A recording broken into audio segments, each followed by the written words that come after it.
Student, good afternoon.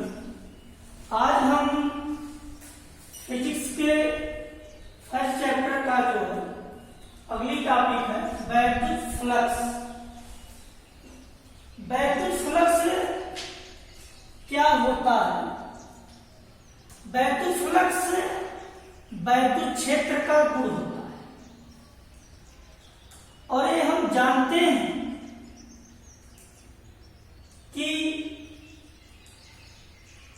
किसी वैद्युत क्षेत्र को हम बल रेखाओं की संख्या द्वारा निरूपित कर सकते हैं या वैद्युत क्षेत्र को बल रेखाओं की संख्या द्वारा निरूपित किया जा सकता है। यदि हम वैद्युत क्षेत्र में स्थित किसी काल्पनिक पृष्ठ को लें तो उस काल्पनिक पृष्ठ से जो वैद्युत बल रेखाओं की संख्या गुजरेगी उस संख्या की माप को वैद्युत फ्लक्स कहेंगे। हमने एक काल्पनिक पृष्ठ ले लिया है, इसमें हम वैद्युत बल रेखाओं की संख्या को इस प्रकार निरूपित कर रहे हैं।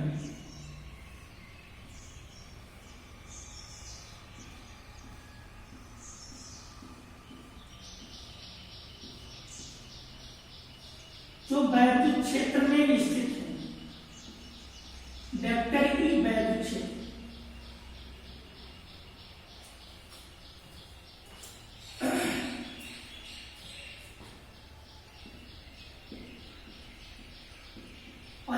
क्षेत्र अवयव जो इसका है डी ए, ये संपूर्ण पृष्ठ का क्षेत्रफल ए, इनके बीच यानी वेक्टर ई और वेक्टर डी ए के बीच में जो बनने वाला कोण है वो माना थीटा है। तो वैद्युत फ्लक्स की अगर परिभाषा हमको लिखना है तो इस प्रकार लिख सकते हैं कि किसी वैद्युत क्षेत्र में स्थित एक ऐसा पृष्ठ लें जो काल्पनिक पृष्ठ और उस पृष्ठ से होकर गुजरने वाली बल रेखाओं की जो संख्याएं होती हैं उसे हम वैद्युत फ्लक्स कहेंगे। अर्थात वैद्युत क्षेत्र में स्थित किसी काल्पनिक पृष्ठ पर वैद्युत फ्लक्स उस पृष्ठ से होकर गुजरने वाली बल रेखाओं की संख्या की माप होती है। हमने इस डायग्राम को इस प्रकार परिभाषा के अनुसार बना दिया। माना सूक्ष्म क्षेत्रफल अवयव मतलब घटक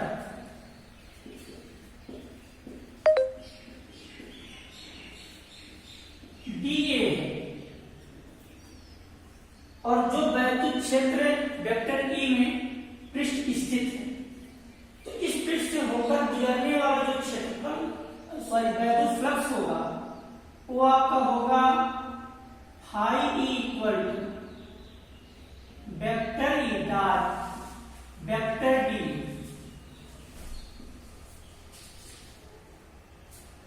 अगर यह पृष्ठ आपका बंद पृष्ठ होता तो हम जो क्लोज इंटीग्रल है, यहाँ इंटीग्रल इसको क्लोज इंटीग्रल के रूप में लिखेंगे। इससे हमको ये पता चलेगा कि ये पृष्ठ आपका बंद है। तो आप यहाँ लिखेंगे यदि पृष्ठ बंद है तब वैद्युत फ्लक्स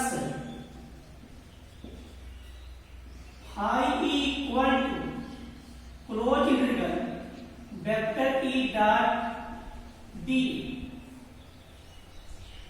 यदि इस फार्मूले से वैद्युत फ्लक्स की परिभाषा लिखना तो हम इसको इस प्रकार कह सकते हैं कि जो वैद्युत क्षेत्र की तीव्रता होती है और क्षेत्रफल अवयव घटक डीए होता है, इसके स्केलर गुणन को वैद्युत फ्लक्स कहेंगे।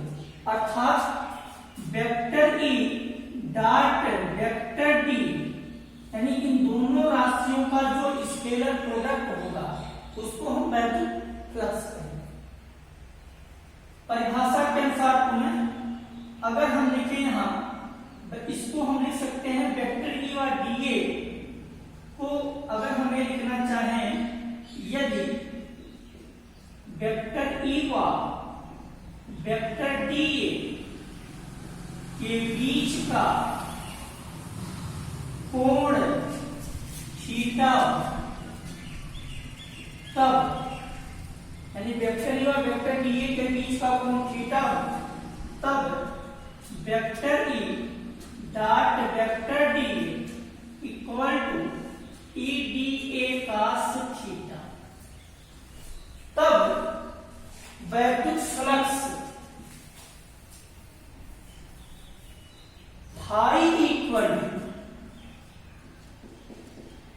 इंटीग्रल ए, इसकी जगह vector E dot d a की जगह हम लिख सकते हैं ई डी ए कास थीटा।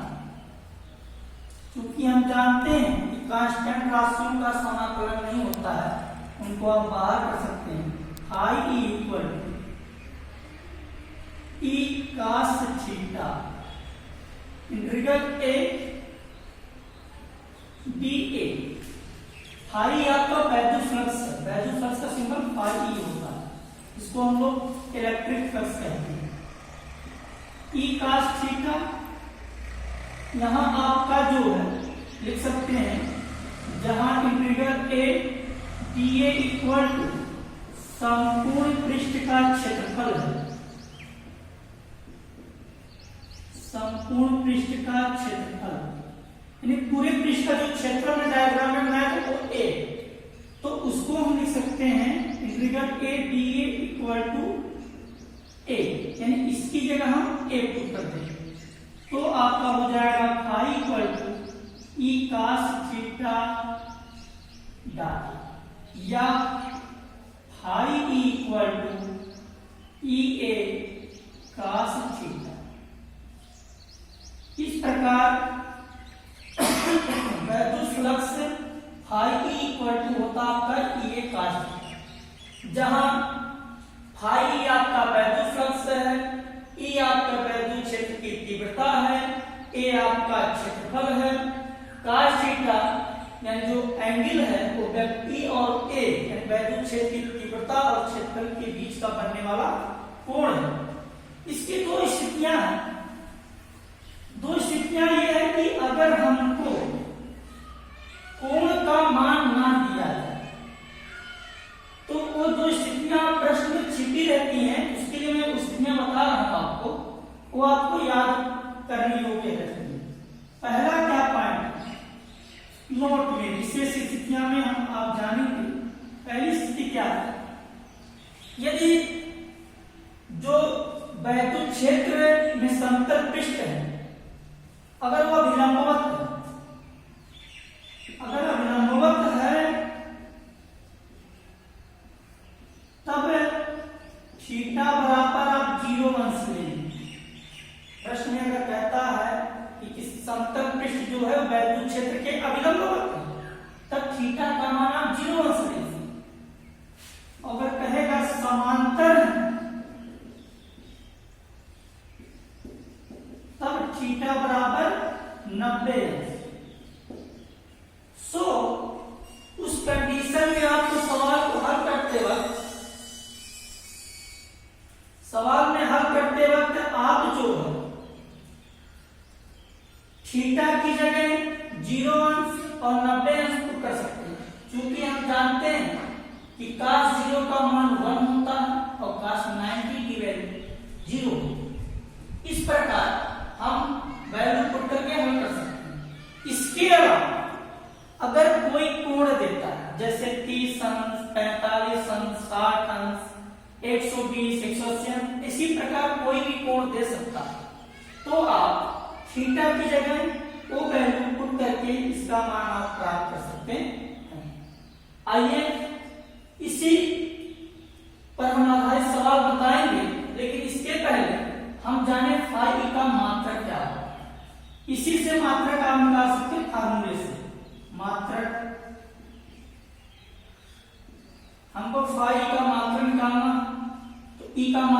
निकालें, ए का निकालें, तो हमको फाई का मान मात्रक पता चल गया। क्योंकि हम पिछले टॉपिक में पढ़े हैं कि जो वैद्युत क्षेत्र की तीव्रता का मात्रक होता है वो होता है आपका न्यूटन प्रति कूलम इनटू क्षेत्रफल का मात्रक होता है मीटर स्क्वायर।